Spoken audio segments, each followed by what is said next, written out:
Hindi mo mahahanap ang kaharian ng Diyos kung ikaw pa rin ang nasusunod sa iyong buhay. Diri bilong haginhadian ng Diyos kung nagbibinuot-buot ka, kung paragbuutan ka, kung nagpapasakop tayo sa King, sa may-ari sa atin, it iya mga pulong it magbubuot haaton.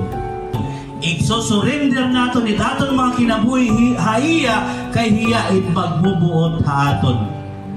Ini nga akong pagpastor, di rin akong pagbuot, di rin akong gusto.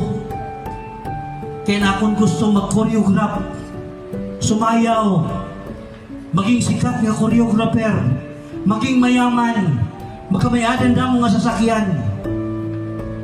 Pero sinunod ako ang gustuhan Diyos to preach the gospel, to win souls, nga makapag-invite damo ng mga kabataan nga mamanmamati haniya mga pulong para may baruhin pagsunod. Wala kita pagtutugto din ni religion, kita gitutugto din ni pulong hanking hanhadi. Diri aton kalugaringon mga